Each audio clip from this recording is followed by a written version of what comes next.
Right then, welcome everybody. Another episode of In the Stiffs. We are at my local pub, the White Horse. Happy to be here, lads. Always like being here. Great pub, great to us, aren't they, as well? Flipping. Had a great little welcome there as well, didn't we? We're coming. We love having you here. Who said that? I think she meant me. But I was going to say she didn't say to me when I walked past. Yeah, no, they're always good to us, aren't they? Yeah. Especially when you most organised, were we? Even when obviously I text him, I text George at 5:30 saying, "Can we have a back room?" And like he fortunately said yes. I thought he was going to say absolutely not. It's open to the public, but he realises that way. The lengths you go to not to travel another 5 miles for mine. Do you know what I mean? Lengths I go to not end up killing you two when you throw things on me in the middle of work, in the middle of the day. Like, why is he not replying? How rude Sam being? We just finished lunch. I just finished my chicken seeds. Just finished lunch. I went, has he messaged you? I've texted him at 2:10. It's 2:15. He hasn't replied. Anyway, so we're going to talk about referees anyway. So, I mean, the role has drastically changed with the introduction of VAR and camera angles and making it different. I mean, my recollections of referees from back in the day was it Roger Milford with his like grey mullet, curly hair, proper referees. Even Raya Rennie, you know, like big strong lad. I remember that instant where he grabbed one of the players and that, and I thought, brilliant, wasn't it? I love that sort of referee. Kalina, that communication. remember? Yeah, Kalina. Yeah, Kalina was very good. He scared the life out of the players, didn't he? Disciplinarian. That sort of thing. There's a great clip of him, isn't there, where one of the players is like puffing his chest out and screaming at him, and he steps forward again and has a go back at him. But the player, like full of respect, goes, "Oh, okay, fair enough." I was going to say head teacher vibes, but head teacher, you're not giving off. But old school, back in the day, head teachers, wasn't it? Yeah. I think we miss that a little bit, don't not we? these like new cool trendy head teachers, good-looking head teachers, like dress well and that. Yeah. Do you know any of them? Restructures. I asked Mark Clattenburg. I'm friends with Mark Clattenburg on Facebook, so I messaged him saying, "Will he come on in the Stiffs?" And he hasn't replied. He's busy with Gladiators, isn't he? Yeah. Contenders, ready! He's doing all that now. His accent sounds horrendous as well. He's from Newcastle, I think. Yeah. He's lost his accent. He's like he's trying to put on the Scottish one. I agree. That's what Contender, ready! We all do that, don't we? You can't do it without doing the Scottish accent. He used to referee me when I was sort of in the Newcastle youth team and stuff, and he was bald back then. Said like his hair's just Yeah, he's got. His hair's made a better comeback than when Liverpool played Barca. He's got a bit of boot polish on there, hasn't he? He's been all over as well, hasn't he? Turkey definitely for the hair. Yeah, definitely. Did he go over to Saudi? I don't know. He went over to the Middle East to do something. I think. I'll try not to focus on referees too much. Yeah, I think he went to try and educate the referees. Yeah, I think it was Saudi, Middle East. He's good at self-promotion. He's a good ref. He's a good ref, though. In fairness, he was a good ref. He would be one of them refs who you could talk to. Yeah. You know, when I'm like have a conversation, go, "Oh, ref, come on." You know, he'd have a bit of banter. We'd be like, "Ref, you're having one." He'd go, and some of them would go like, "Flipping out, you're having one." But isn't it funny though? Like with referees, every bad experience I've had with a referee is that total stuck up their own backside, totally caught up in their own sort of like illusionary authority. Whereas actually the ones that speak back to you, especially as a player, I used to love it. If I got onto a referee, he'd go, "You concentrate on your job." Ref, what a disgrace, that decision again. You concentrate on winning headers, you haven't won a header all game. I'd have a bit of respect for that. And again, not to just like completely be unaccountable for what they do, but it's when they used to come back, and even the ones that go, "Gavin, come here. What's the matter?" Like, and you'd have a good conversation with them. And especially because I was always that really vocal one, and I was always one trying to drive and all of that. I always felt like when they were like that, I could handle them getting stuff wrong. Yeah. Because they're human, aren't they? Well, I found when refs spoke to you, they diffuse the situation so quickly. So I'd play in centre midfield, I'm always in around the referee, and I'm losing my head of a tackle or something that's gone on. I'm shouting at him, and he just goes, "Dave, didn't see it. Really sorry. If I got it wrong, I got it wrong." And then all of a sudden, I'm not in a position there to say... Well, what do you say to that? You go, well, you should have done. But I didn't. You should have done. Yeah. Like, but then they'll have a conversation. Do you know what I mean? You find as well. There is so many though who just like walls up, and they will not even enter communication with you. You're like, "Ref, I just want to speak to you." Yeah. And they're just like, "Go away." Yeah, that whole... I find the lower you go down as well, the more you get that approach of like, "Go away, don't talk to me." It's like, I got sent off, obviously, a couple of weeks ago, didn't I? What was it, on Boxing Day? And honestly now, like, I don't mind holding my hands up when you do something wrong. I just wish I'd have done something to get sent off for. What was the reason for sending? So I wanted to make a sub. I wanted to bring Tommy O'Sullivan on, and the momentum of the game was with us. So I was waiting for a little bit of a change in the momentum of the game, because you have to be quite sort of tactical around your substitutions. But the game had just started flowing for us. So I said to the linesman, we're going to be making I always like to give them a bit of a heads up, and I'd like to know their first name.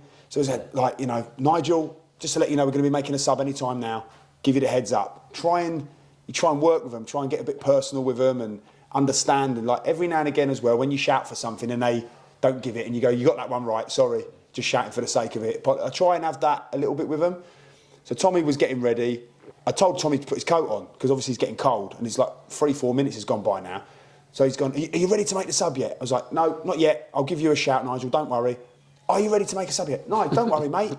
You just concentrate on your job, mate. You ain't got anything right all day. Like, yeah, I was going to say, Gav's not letting that lie. You would have had to say something that second time. So he's like, you got nothing right all day, so you concentrate on your job. So then obviously, like, I've gone, right, we're ready now, Nige. And he's turned around, obviously Tommy's got his coat over his shoulders like James Brown. So he's not got it on, he's got it just hovering over his shoulders. He's not ready. I went, he's clearly ready. No, he's got his coat over his shoulders. He went, well, he's not ready. And I just went, you can't stop us making a substitution. What are you playing at? So straight away, he started flagging. So I'm thinking... The linesman next to you started flagging. Yeah, so he starts flagging. I'm like going... This is the linesman I'm talking to the whole time, not the ref, sorry. So I'm talking to the linesman the whole time. So then the referee comes over and literally just shows me a yellow card. So I went to him, you don't even know what you're booking me for. Like, tell me what you're booking me for. What? I was like, just tell me what you've booked me for, so I can just obviously be aware of not what to do next time. If you speak once more... And I went, whoa, I'm a 42-year-old man. You little twerp. There's no way Dav's taking that. When the ref comes over and I'd like to hear the other side of that story. Because I know... Look, go on, you finish Well, I said to him, I'm a 42-year-old man. You don't tell me when to talk. I'm trying to... And he went, if you say one more word, then you go in. Yeah. I just went, how amateur? Like, don't be an amateur. So he said... And I went, you're just an absolute amateur. So, yeah, then I just set off walking off. You shouldn't have headbutted him. No, volleyed him. But no, like, I'll be honest, I think I was trying to all the time have a conversation, and he was just like, I think they were performing poorly, and I think obviously when you highlight that from time to time, in quite a funny way, a witty way, they're just going to go, wow, you're highlighting this. Instead of just going, you're right, or whatever, they just started to come for me. Again, why are you booking me? Don't know. So then you walk off. I spoke to the opposing manager after, and he was like, that was soft, wasn't it? I was like, yeah, like at least if I'd have landed the nut on him, there's a reason. But yeah, genuinely wasn't really aware of... Have you found, from your playing career, managerial career, the lower down the pyramid you go, the standard of the refereeing is? Yeah, and listen, I've got to say as well, we've had a couple of referees this year who have been like, and not many, I'll be honest, it's not many, but been excellent, like really good. And there was one referee actually that got it wrong. And he came to me at half-time. We lost the game 2-0. Totally dominated the game, lost 2-0, so the frustration's massive. Half-time, he got one. It was embarrassing, the decision. Yeah. And as I came out at half-time, he was there waiting. I went, Gavin, while I've got you, just to say apologies about that. There was a lot going on. I completely misread the situation. Having looked back now, I spoke to my linesman. I got it wrong. I went, no problem. Thanks so much for coming to see me. Different class. Takes away the power then, doesn't it? Yeah, and do you know what? We lost the game 2-0. We were really frustrated because we totally dominated the game. And they spoke to me about the referee after, and I said, I thought the referee was excellent today. Like, I've got no problem with the referees. Like, I'll call them out. But the problem is, as a manager, if you call a referee out now, oh, you're going to blame the ref and all of that. So you try not to do that because it lacks a bit of class. But then equally, sometimes you think, I'd love us, actually, with this video, we'd have to play the footage over the audio, because it's like we've got... Crossy can do that, no problem. Earlier in the season, we just had horrendous decisions and stuff. But one of them, we played Gloucester, and one of my players, Shetmer and Benzie, literally got cut in half in a tackle. You've seen it, haven't you? And it's laughable. Like, it's such a penalty. And like the Gloucester players have all conceded it. Everybody's conceded it. And the referee, she said after, like I had a conversation with her after. Luckily, we won the game 2-0. So I was sort of like going to flipping it. You know, if that's 1-1 or we lose that game, me and you ain't getting on like this. Yeah. And she just said, well, I can absolutely guarantee you, Gavin, there's no doubt in my mind that I've got that decision correct. And I was like, oh, well, I've seen the footage back because my analyst has come to me and gone, that's there. So before you pass comment, I'm not allowed to see it. So I'm not allowed to see it. Is that true? Yeah, she's not allowed to see it at half-time or after the game when she's come away from the stadium. Oh, then you can look at Yeah, it. that's when she's looking at data, right? That's just Is to that- protect themselves, though. After half time, I can understand because that might sway. them Yeah, to some extent. absolutely, I But after agree the with that. game, they should be able to look at it. Well, And I she always was think they like should adamant she couldn't see it, but it is literally. She's going, I can't see that. Like, I'm not looking at it. yeah, it wasn't great for us because we've had about 5 or 6, 7 decisions that have just been so bad, both ends, penalty decisions. But I love the idea of the ref coming over to Gav though, Yeah. and just going, stop talking, don't say another word. If I know Gav well enough got a now, red he's a really rag, good just friend. like- If someone says to Gav, be quiet, do not say another word, I know for a fact Gav is not going, okay, I'm walking away. He is never doing that. That is like... yeah, it was that is almost it. like he'd been prepped. Yeah, it's like someone's going, how will I get Gav Counts off? I could tell him how to get Gav Counts off and be exactly doing that. Like when you think of it though, and like obviously we speak about how you get on with some referees and stuff. Like, I've got full respect for the fact that it's a tough job. Some of the stuff that Yeah. you think, well, I don't know how you can get that wrong. Some of them you think, I totally respect human error. But like the thing for me is like, when would you ever go up to another man? Yeah, and say, absolutely. Oh, yeah. Speak Do like a not man. say, yeah. well, and I just think- do not say another word. Do not I say. agree You with better that. not say another word. Like, Yeah. who's ever saying that to anybody? How is a man like any of us now going to respond if someone says that to me? Do not speak, Aston. Do not say another word to me. I'd say, are you winding me up? Yeah. Like, I mean, we had the linesman a couple of weeks ago, and shouldn't really say it. And obviously, I'm trying to be personable, and I'm thinking like he's another man. So I want to know his name. I want to say, look, don't worry about me getting onto you. Obviously, just going to get Gav another pint because we're going to hear some of the proper But then stories. obviously, Yeah, I'm looking at his boots, and he's like wrapped his laces around his boot. alarm bells are ringing. About 4 times too big, and I'm thinking, might not be in for a good day here. But actually, like because I was speaking to him in the right manner, he was like, Gavin, I can't give that decision. It's on the other side of the pitch. And I'm going, yeah, but you're the closest to me, so you're getting it in the neck. And he started laughing because I was going, well, who else do I take it out on? Not? And he was laughing. Do you know what I mean? He's having a conversation, and like we had that bit of banter. And he was like, oh, I was going, I bet your flipping eardrums burst in it. And he was like, I know, yeah, like, but I expect it. And only this weekend actually went to the lines. We went, thanks for talking today.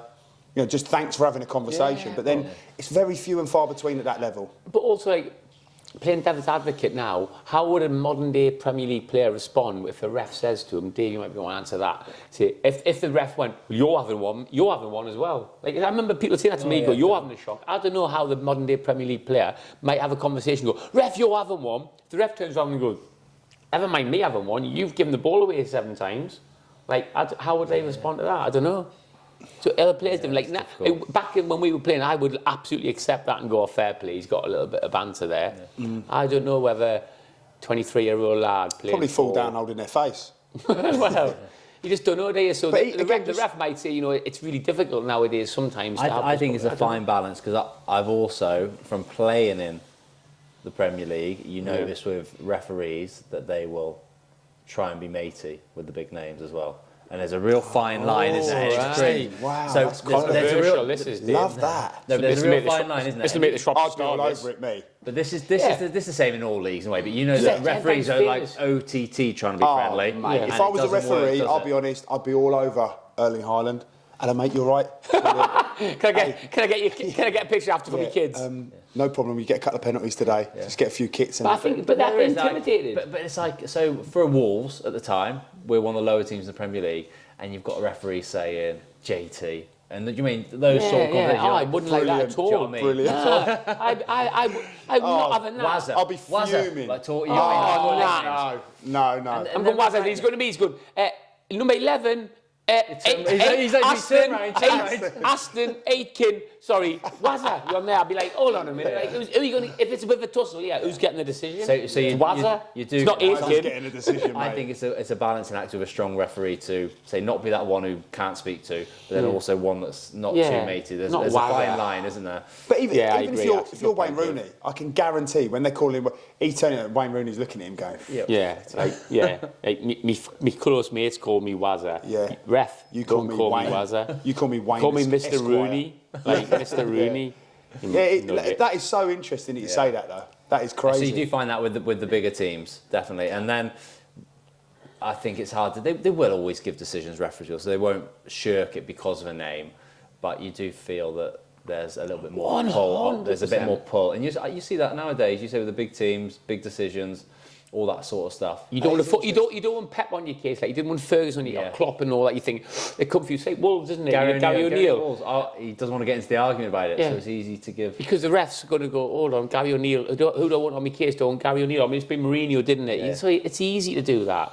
The big teams do get them decisions. What they're asking, we had a managers meeting. just throw that in there for any Liverpool fans watching. But back right to the first game of the season, Wolves versus Man United. Last minute, do you remember Kalajdzic gets punched by Onana, and then they don't get a decision. If that's the other end, it's Man United. Definitely.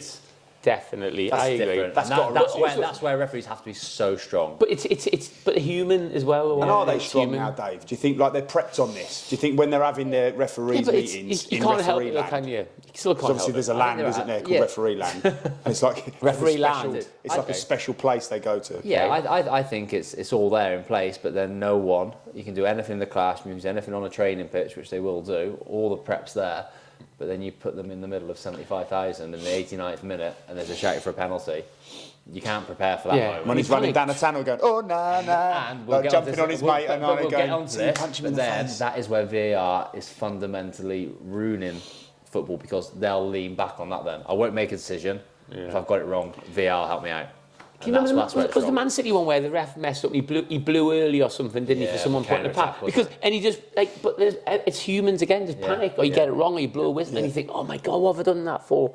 But then also, like you say, could they not just come out and just own it afterwards? Could you not just go, got that wrong? Or even not straight after, because straight after is emotional and you got it fans. But the next on the Monday or something, instead of I don't know. The problem is, mate, when you open that up. I think that's when. I think it's getting better. If you don't come out and own it, that's when the pressure's then. I think it's getting better with is it the Ref Watch, which Howard Webb does now and again, going over some big VAR decisions, does it like once or twice a month, I think he does. And they'll go through and they'll listen to the audio and they'll kind of say how they've got to that decision. And I think they've done that one there before, that counter-attack. Who's the other one? Dermot Gallagher that does that? Yeah. That's just on Sky Sports News. Is it Dermot Gallagher that does some of it as well? But it's Howard Webb who's like the head of the PG. Yeah, but Dermot Gallagher goes onto the commentary, doesn't he? And he's he's so biased to the referees.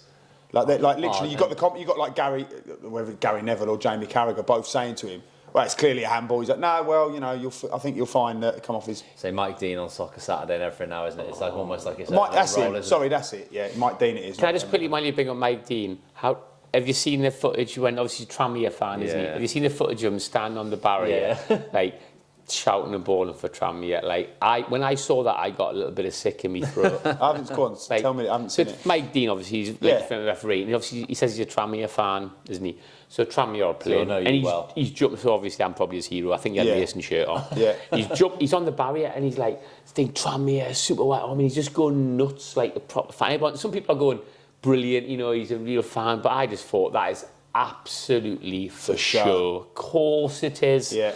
Like, why is he conducting himself like that? I've always felt like he was a showman, though. Like, I go and watch, the some of his clips are amazing. But that's what I mean. I always felt like he made it more about him. Reel, don't they, of some of his best bits where he's kind of over-animated making decisions. It is brilliant. And he is entertainment, isn't he? But I mean, obviously, he's also a performer, which, again, we don't like to see referees performing, do we? Referees to be seen and not heard. The best referees, you don't say that. But he's a performer and he wants it. Like, he's standing on the back. You don't need to stand on the barrier. Like, I used to go and watch Newcastle. I might join in the songs with my son. I don't stand on the barrier, but especially if I'm Mike Dean, who everybody knows as well. Like, look at me, the celebrity fan. Like, I'm one of the lads. Like, no, you're not, Mike. Sit down. Like, put your cap on and just chill. Once you've made that decision, you might have had a few beers, and then that might have changed. Yeah, if that was the case, then I respect him a little bit more for this, like for that. But probably I think not. Yes. Cheers, Wicks. Love that. Cheers, Crossy. I like for me, it's like when you're saying about that.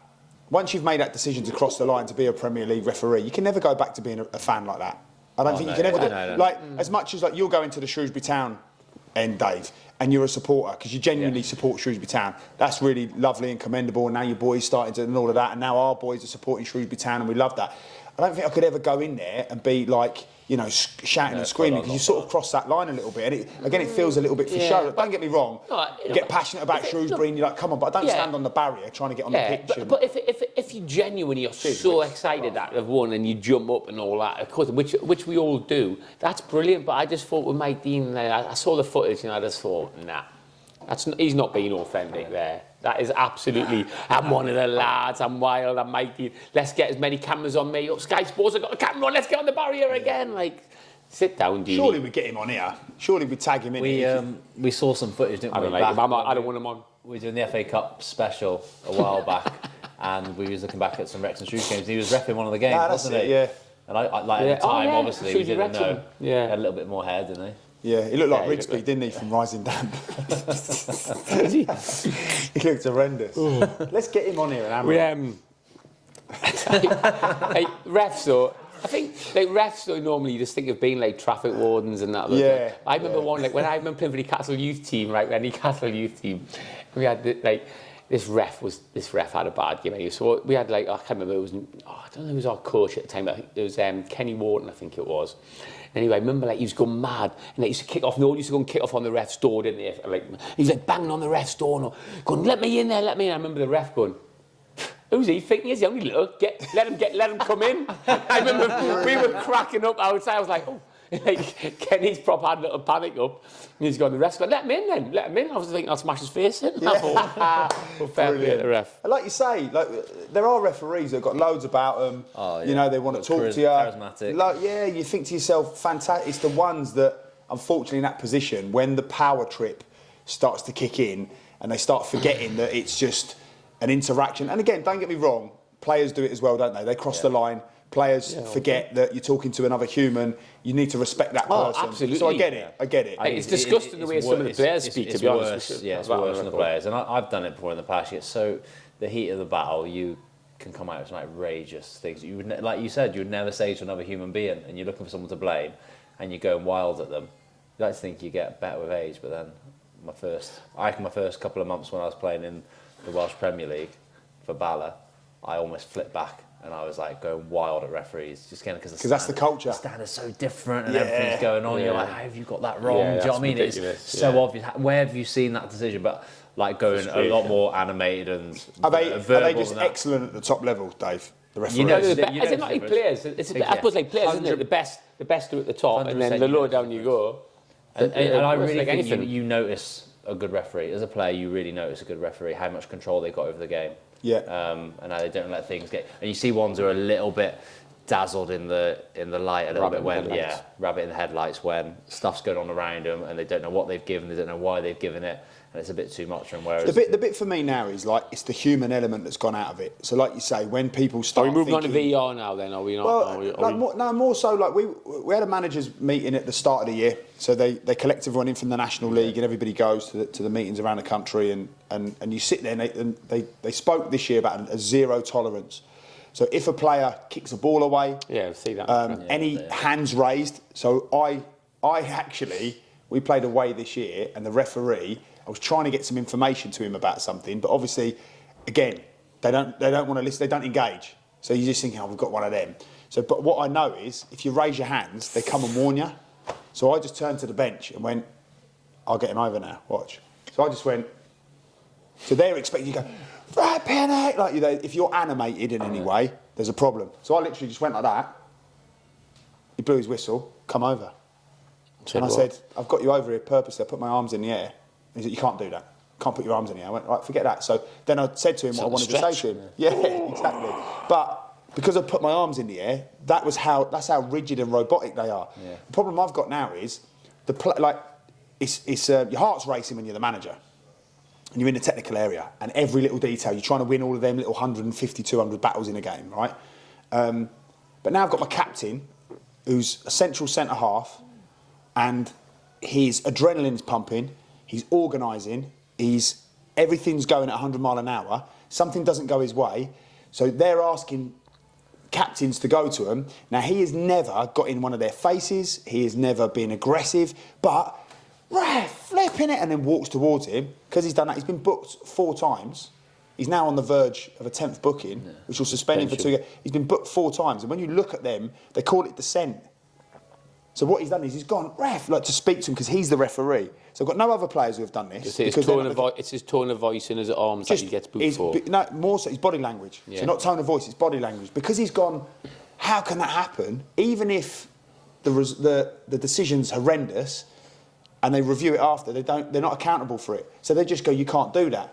So now he's been booked. So there's so many, and it's not just my team, but obviously the suspensions through the league now are like at the height because people are like, one of my players as well tried to get out the way of another player and he's genuinely trying to back off and the other lad's just thrown it against him, but my lad.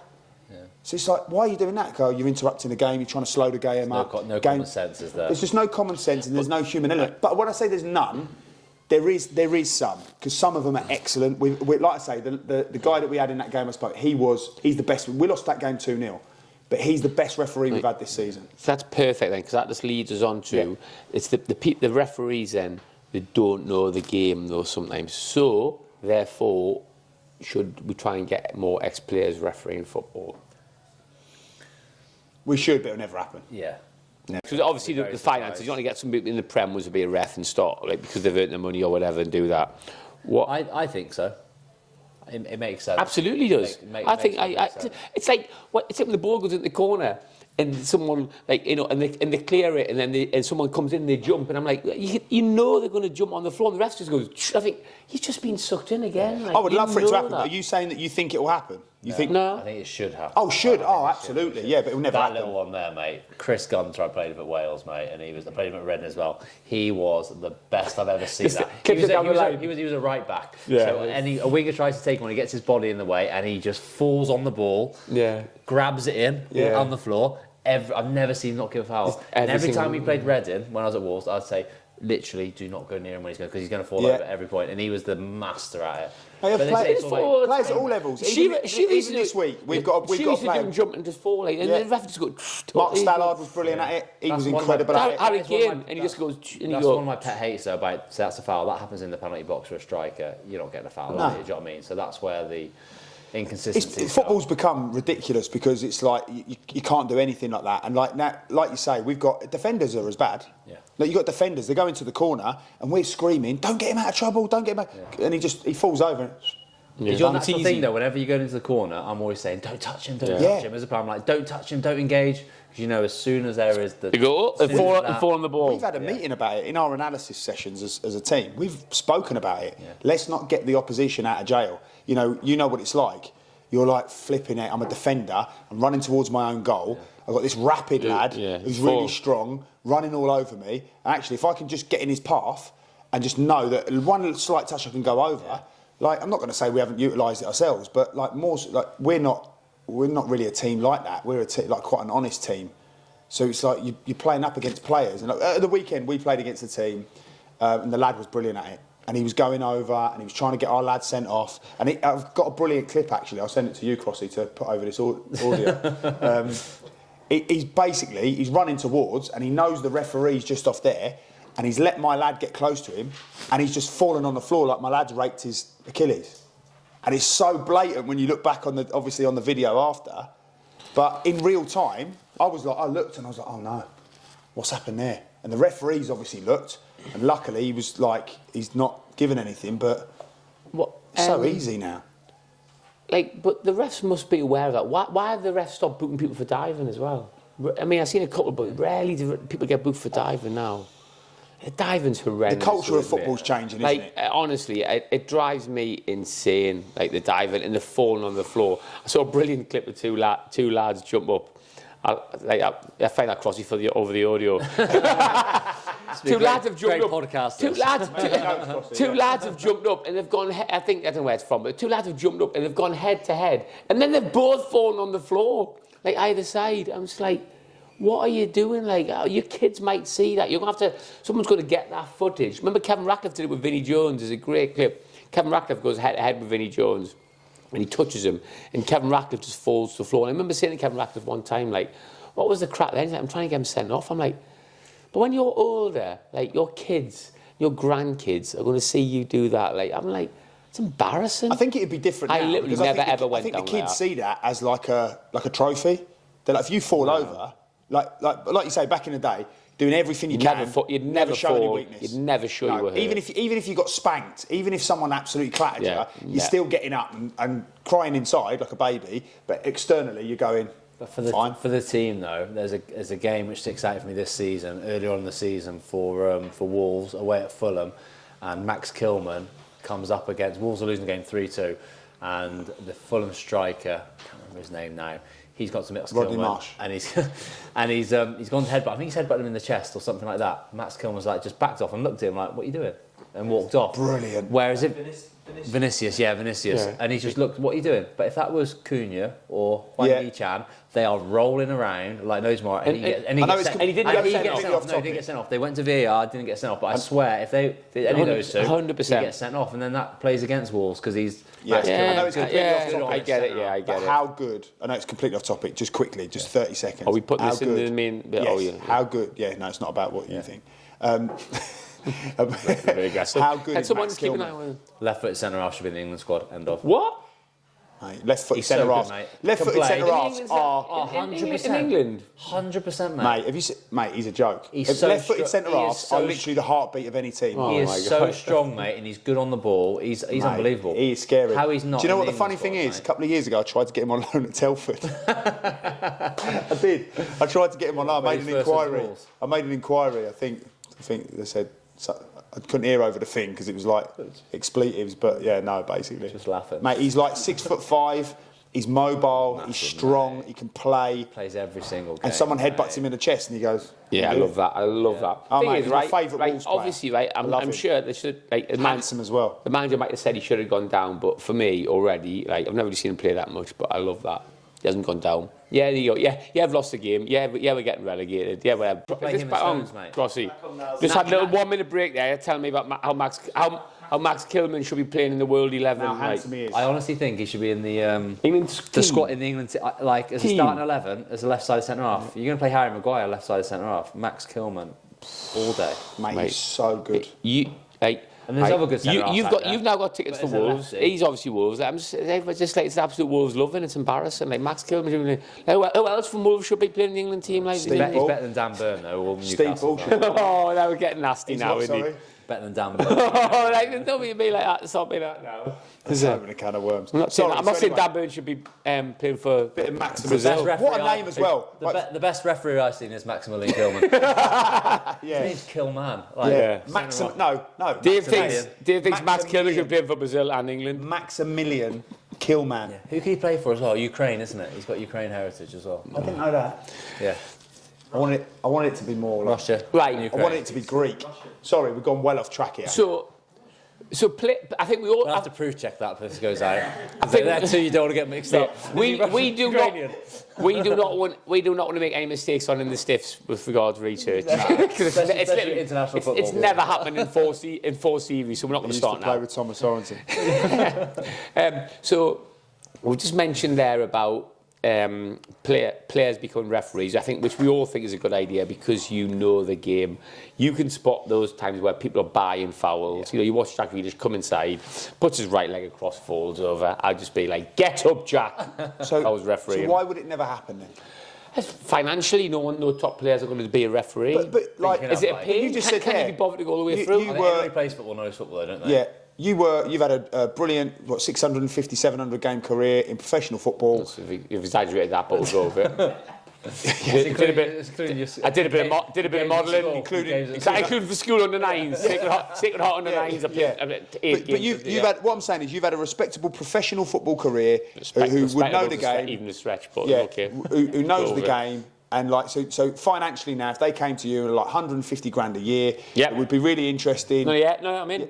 I'm in. Yeah, Oh, it's done. yeah. Oh, right, okay. Yeah, I'll do it as well then.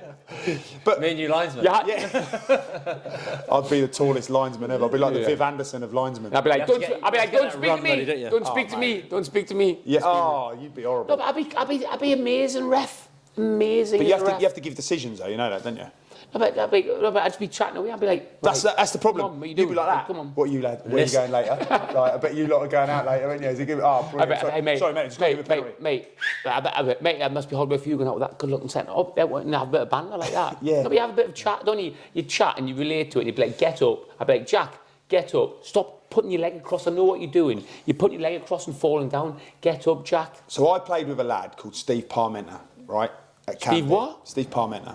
Parmenter? Yeah. Is that double-barrelled or is that... No, Parmenter. Was Par's middle name or was that Parmenter? Parmenter. That's Yeah. once, If you said it fast, it'd be Parmenter. Parmenter. Yeah, Steve. Steve. I was going to say, was he Spanish? Steve. Yeah. Steve. So I played with him, and he was like excellent player, left-footed, no, like real football intelligent. I'm again exaggerating for Palms if he's looking at Palms. We call him Palms, right?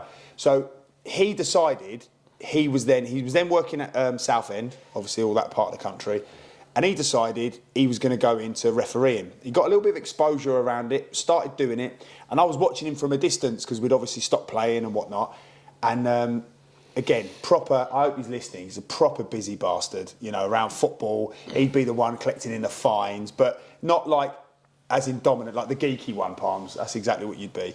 But then he ended up sort of going into this refereeing, and I was interested to watch from a distance. And he went from like step 7, then it was like step 6, then he started getting this exposure. That's step like 5. That's a non-league. Yeah, going through, yeah, and like they were really trying to blunt him, trying to fast track him, getting him there, getting him there, and then he just like I think he become a copper in the end, but he just drops off the scene of refereeing because and what I'd love to do is have that conversation with Palms to say what was it?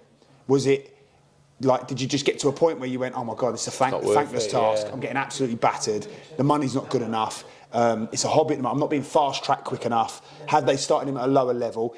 Was it just the point of going, oh, well, I was always wanting to be in the police anyway? Like, what was it for Palms? That'd be interesting. Yeah, and how do you think the referees would take it as well? Do you know what I mean? They work hard to be referees, Yeah. and then all of a sudden you've got a player come take your job. I think a lot of referees are jealous anyway because they're probably like the lads who weren't amazing at football and then they become referees. So now it's their chance to have a go at the footballers. Yeah. But Palms is that typical kind of guy. I'm not sure that's 100% true. But No, but Palms is that typical kind of guy that would be football intelligent and would understand about those things that we talk about. You know, as players, when you know the nuances the dark arts and the little bit, and you're like, oh, come on. Yeah. I'm not sure how receptive, although they say it on Sky Sports News and everything, how receptive referees would be for ex-players to get involved. Not a chance. You're taking their jobs, aren't you? At the end of the day. Absolutely. And you wouldn't like it. No one wants anybody being fast-tracked, do they? No. Like, past them. Whereas for me, and like, I don't know, I'm sure there's various reasons why Palms didn't go on and, like, because I'm sure he would have been capable. Maybe he wasn't. Maybe that was the reason. But for me, like, he should be starting at a much higher level than that. Like, he should have gone in at the level he was playing at, which was like conference level. He played a lot of conference football. You think you could do it, Sam, yeah? Be a ref? Be a ref. It'd be, like, really good. Yeah. Anyone listening or watching, if you've got any sort of charity game at the end of the season, let's get Sam as a ref and see how he deals with it. I'd be like Roger Milford, but like without the grey hair. Like, exactly, it's like curly hair, but I'd be a cross between Roger Milford and Uriah Rennie. And without knees. Yeah. Yeah. Dave's got Kalina's eyes. No, but I would think all you want, right, is someone to be like make a definite decision but be able to have a conversation, and I would come out afterwards and speak to the managers and then come out and address everybody as well and just say how good was I today? Yeah, I just go hi, I might have got that decision wrong. I've just looked at it again. Yeah, it was really difficult, you know, but I thought he dived. Looking at it again, he probably did catch him. I might have got it wrong, and that's the way it is. But do you think that unfortunately, can of worms though? Do you think I'd say if any fans, you can instead of slagging me on Twitter, this is where I live. Come round and we'll sort it out. Not sure that'd be the way forward. No, but obviously I just mean in terms of why aren't they accountable? In terms of then? personality, why aren't they accountable? In terms of conversations, and instead of doing and you know what I can't stand? Someone does a foul, and for some reason the refs call the player. The refs go like 10 yards backwards and call the player over. Yeah. Just walk to the player. Treat them with. If you treat people with respect, you will get respect back. I think your conversation there. If you said to me, ref, can I have a word? I'd say, absolutely, Gavin. What's the problem? And you'd go, I thought you got that wrong. I'd say, well, I disagree, Gavin, because this is what happened. But it's fine to disagree, but I don't want to boot you, so it's fine. But what a referee would say is, I'm trying to have a... and which, to be fair, I think we're the same minded, so we would do that. But what a referee might say is, Gavin, I haven't got time to have a conversation with you in a 90-minute game. Yeah. You keep shouting me. Like you're the last person I want to talk to. I've got a game to referee, so I'll speak to you. Like, and they sometimes say, so basically kick off about 2 o'clock. You go in, manager. If the manager's got enough respect to go and see the referee, I can't stand it when the managers don't go in. Did they not? Why would they not go in? They send their assistants. Just run us that then. So at 2 o'clock, the This referee. is quite interesting for people who don't know this side of things. So at 2 o'clock, you summons it's the manager or it's a representative. This is every of the single team, level of staff. football. So at 2 o'clock, everyone. Yeah, Manager staff. or coach usually, isn't it? Yeah, manager or a member of staff. Yeah. So you got manager, staff. You've got captain, and then it's normally an admin person, so secretary or someone who does that. That with team sheets. You go team sheets. You all go in together into the referee's room. The referee's present with the two linesmen and sometimes fourth official or an assessor. Bad news if an assessor's there because it's literally like every decision is like you're in trouble. Like so, hopefully the assessor's not there. So there's a conversation. He just like says, "Listen, obviously we know that the buzzwords are X, Y, and Z. We know that there's a lot of emphasis on it. I'm not going to be like that. There's a lot of promises. Listen, if you want to have a conversation, don't go mental. Don't throw your arms in the air. Come and speak to me at half time." And then I think I'm the only person who's ever challenged it and gone, "But what if we can't wait till half time? What if it's in the 5th minute? What do I do? How do I speak to you?" "Well, I've got a referee. I've got a game to referee." "No, I understand that, but you're expecting me now to wait 40 minutes to address something where you might make that same mistake." I was lucky enough to be captain on quite a few occasions in my career. And you go to those meetings, you don't say anything. You just it's the same stuff every time. I've never heard a manager or a coach question this decision. Gav can't do it there. Gav's in there. Gav's like, right, hold on. I want this meeting to be about me, so I'm just going to absolutely... Right, so Gav walks in with the referee. Right, hi everybody, can anybody just sit down? Yeah. Gav does a speech. Hold on a minute. But the referee goes, sort of go, shush, man. Whoa, ref. But the referee will literally come in and he'll say, name 2 or 3 things they're looking at the moment, and then he'll say, "If you want to speak to me, try and get me when it's quiet. I'll always come to you. Can you try and control your team? I don't want to be surrounded." All these sorts of things, and then everyone's. The annoying thing is you go and you shake everyone's hand. There's probably about 7 or 8 people in there. You shake all the hands. Everyone's crossing over. Yeah, all crossing over. And you say a little thing, and there's like, right, and then you go shake hands again, all the way back round. Yeah. And I've only ever done that once because I wanted to know what the outcome was. Because what they'd always say is what you've just said there, and then they do something in the 4th minute, and you're like, right, I've got to wait till half time now. So in the next game, I was like, just to let you know, I've had an instance. But like you say, for the most part, when they're there, you get there, you welcome them. "How are you, mate? You all right? Good to see you. Good luck today. All the best." I bet you can instantly tell, though, can't you? As soon as you go in there and you speak to the ref, if the ref goes, "Hello, how are you?" or whatever like that, or if he's an absolute geek who you think this is going to be a disaster. What are you doing that for? Because I've got a game on Saturday. So the last thing I want anyone listening to this and then going, it's potluck. All I say is it's potluck. But you can tell. You walk in there, you speak to the ref, you can tell. You come out there and you go. I remember Peter Eden. I remember Darius might just come in and go, "Ref's going to be a nightmare," because you can tell by his manner, because the sort of character he is. If he comes in and he goes, "Hi, are you all right?" "Yeah, of course, but I want to keep the game flowing and all that. Have a word with your lads. Don't get on my case. Obviously, we can have a little bit of chat." If he comes in, "Well, if anybody says anything to me, if anybody puts their hands in the air, it's an instant yellow card." You straight away you're going, "Oh my God!" There is differentials as well when you go into those meetings with referees who will talk just like you said there, where they say, "Look, lads, I'm here to try and help. I want to let the game flow. If it's not going to happen, just come and speak to me. We'll sort it out." When there's other ones who do exactly what you said, you can't do this, you can't do that. And it's to get that human element to it. Some of them are brilliant. They've got that human connection. Like, I had a bit of an incident the other day.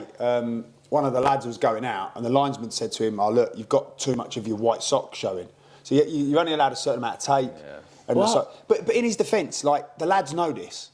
The lads are told this. Like, look, when you go out, don't put too much tape. Don't have too much of your white sock showing. Why is that? Why can I? Just because, like, if they're going for a tackle and the referee, like, say he's got his white socks on and then he's got his red sock and his purple sock, if they cross over, he can't quite see what's going on. Is he a clown?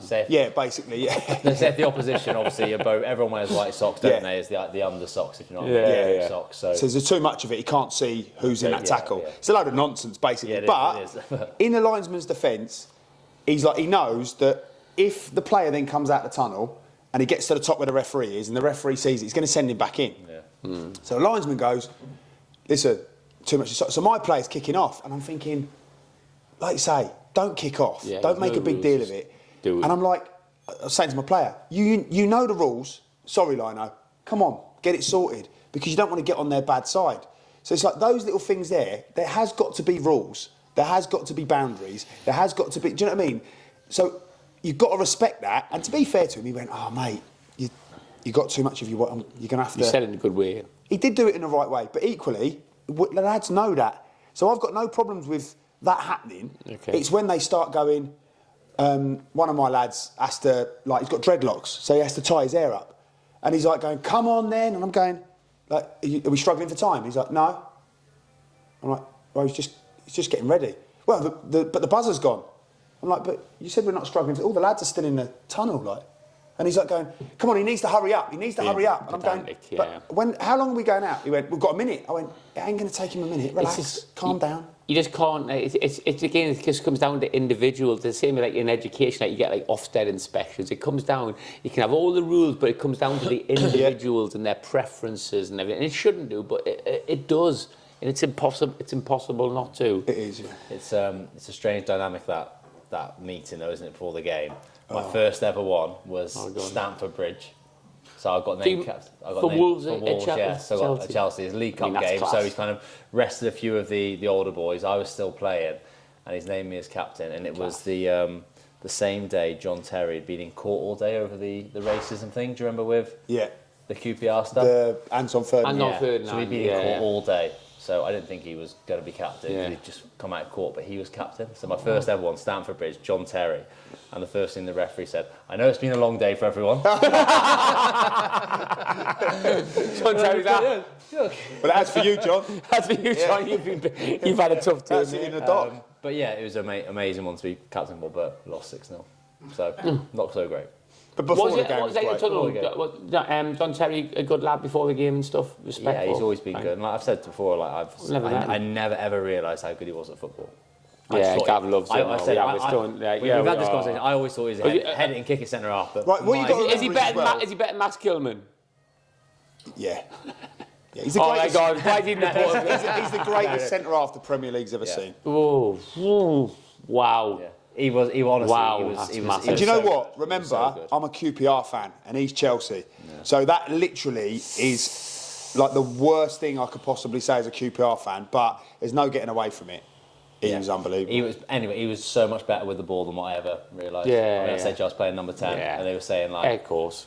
Let's try to show him on his left. In what way, Dave? Like one touch or just patterns? Or don't start Gav off. Gav loves him. His range of passing was a joke. Like I'd try and off both feet. Off both feet, mate. He'd hit these big. He just played left centre half, didn't he? It's us left side centre halves. Gav's still got a poster, John Terry. He's bed and he's 42. Like, I'm sorry because I know the podcast listeners have heard this before, but I had to go in at half time to the analyst and say, "What foot is John Terry?" Because I thought he was right-footed, and then he's these big raking left-footed diag. He's doing off both feet as well, though. Oh yeah, that's scary, isn't it? And brave and tough and everything else that comes. Do you remember was it the England game where he's gone to block a shot, he's ended up on the floor, and then it's gone for a rebound, and he's just chucked his face in front of it, like. Yeah. That's the bit, he's got all of the football inside. It's like they talk about his pace, but he never got done for pace. And then just because obviously he reads the game so well. Yeah. And I don't even think he was that slow anyway, just not rapid. He's a unit as well. But mate, just to be massive. To have his shorts tucked in, mate. He was an absolute unit. But just to be that warrior, like you say, throwing your face in there. Mate, we played. I've got to say this, sorry, for my players as well. We played Bishop Stortford away a couple of weeks ago on a Tuesday night. We've gone through every Bradley fixture. We've got 2 more. We'll come on to them in a minute. And like, it was just one of them games where it was like the pitch was terrible. It was one of them where the wind and the weather, you try and clear your lines, it goes back over your head. You know, proper old school, like flipping nightmare stuff. And I've just got 2 pictures of 2 of my lads. One of them, literally, Zach Lilly, he's on the floor. And like the lad's about to poke it in, and he's got his face in the mud. And he's love that. And the other one, Gaz Dean, my captain, who doesn't surprise you, he's literally got his head in there, and the lad's about to side foot it, and he's got getting the studs in the head, and he's heading the ball. And it's just, I don't know what it is about me. Like with football the way it is nowadays, even more so, I'm more romantic about them moments because listen, I love to play, I love the romance of football, but you don't see that very often anymore, do you? Like it's not. No. It's different though, isn't it? Different culture, different world. What minute are we on there, Wits? What minute are we on? Because you do know about what? 40. Ooh. quite Right. nice, really. That's not Yeah, for because us. also, because we haven't touched on VAR. We haven't talked about. Don't want to talk about VAR. We haven't talked about youngsters refereeing, but I was going to talk about it. But I think we can come on that another time. We certainly haven't even mentioned sending offs, which we can probably do at another time as well, Sending because offs there's been a be a good few. Mine will be quite classics. quick. I've only got a couple. Have you? I mean, classic send off or our own send offs. Our own sending offs, really. I thought. Quickly do that then. Go on. What? No. I think we saved Save that. that We one. saved the sending offs one. I think we Make sure you saved. don't miss that episode because there's some belts. Sam's trying to avoid the sending off one. There's a bad story in there somewhere. There's a few, yeah. Talk about the one you didn't get sent off for. Yeah, we'll talk about that as well. And we're going to talk about like refereeing as well at a younger level. But I think when we talk a little bit more about grassroots and academy football, we talk about refs in that as well. Yeah, Because definitely. that's when sometimes, you've got young people refereeing who, I see that and I've grassroots seen some horrendous situations Really? where parents I see it. having to go at refs, and refs are like, you got refs refereeing, Disgusting. you got 12 or 13-year-old lads refereeing under sevens, but bear in mind the ref's still 12 or 13, and they're getting shouted at by obviously adults and dads on Well, the a different sideline. shout out is for Wilson's team. There's this one young lad, this referee. When we do speak about referees, I'll find out his name because he is brilliant, absolutely brilliant. Like every nice to single hear. week he's there.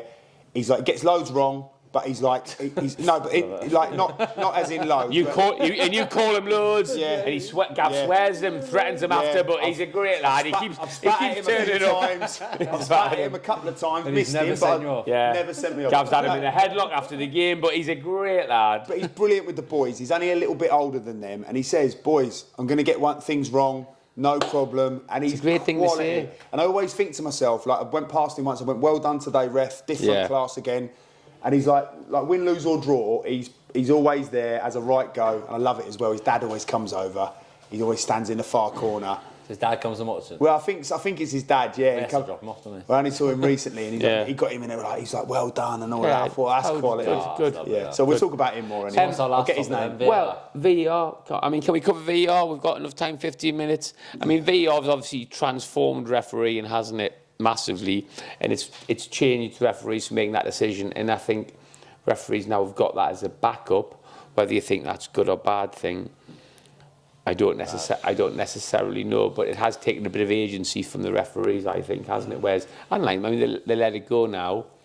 I don't know, go on, Dave. You said bad, so expand on that. Yeah, please. 100%. That part of it. I was all for VAR because I think decisions are so costly, especially at the top level. The amount of money involved in it, and if we can have some help from video referee, and I was like, yeah, definitely.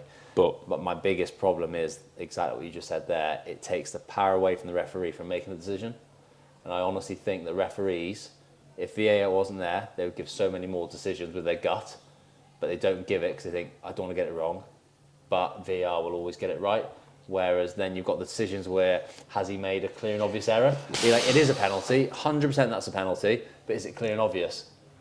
That's where all the grey areas come, and that's what makes it difficult. So that's the bit I really don't like about it. My opinion is there should be goal line technology, which there is. Of course. There should be offsides. Of course. And then everything else should be, and I think offside should be daylight as well. Yes. Between whatever the last body Yeah. part of the defender is and whatever the first body part is of Agreed. the forward. If there's daylight there, there's offside. So if that's his Yeah. arm reaching out, and if it's the heel of the boot. It's got to a point now where his Well, big but- toe I think is wherever in the- front. Yeah, but and he's I mean, like that. I think whatever though. Yeah, I mean, for me that's not an issue. The offside, but yeah. Yes, I think daylight should be there, but offsides, goal line technology, and then I would like to see. As I say, I don't know if it will never come in, but any of those ones which could be here or there, it's all about how you interpret the situation. Is that each team has challenges like they do in tennis and things like that. NFL fan. NFL. And then they do it, and then the referee goes, no VAR, the referee goes and rewatches it and says, did I make a mistake? And that's it. And they get... Oh, that's a little bit of a curveball at the end there. I wasn't they get- expecting that, was it? I don't know about that. Yeah, that's a bit controversial. So So, I'd have I'll have a challenge each half, and if your challenge is successful, so the referee comes over, rewatches it, I got it wrong, you keep your challenge. Tennis as well, they proper do that, gone don't they, the controversial. That though, I don't know about that. I love Like, the I would- idea of the think- goal line technology. Yeah, obviously. I love the daylight in the offside, Yeah. absolutely. It's just that last bit, Dave, I think you've gone a little bit Yankee on me there. But if not, then you cut that completely, leave it to the referee, and everyone can celebrate a goal and enjoy that. That's the horrible thing. You celebrate a goal, it's so horrible. Emotional as a fan. And it's difficult in the stadiums. I've noticed it recently when I've gone to watch Wolves that when I've done commentary at Wolves, so you always know what's going on, you can hear the VAR, but when you haven't got that and you watch as a fan, you haven't got a clue what's going on with you. And that's what makes it difficult, I think. So I think, again, we're talking about, like, the human element of it. Like, age-old supporters want to celebrate goals. Yeah. They want to let themselves go. It's that joy, isn't it? That euphoria. And like, I always come back to Michael Thomas when he scored for Arsenal against Liverpool. That goal would never have stood because of the handball. Oh, right. Yeah. It would never have stood. And it's history. But I also understand, like, football now is a trillion dollar business, maybe. Yeah. Trillion, maybe billion, $1 trillion. Like, Zillion? Quadrillion. A zillion yen. For William. Yeah, it is. It's a zillion yen. But it's big money, isn't it? Yeah. It's big money. Oh, yeah. No, there's lots of money in it. So I understand, because there's so much in it, but surely unfortunately, that's what you're investing in. You're investing in the unpredictability. How precarious it is. It's like so precarious, the unpredictability of football.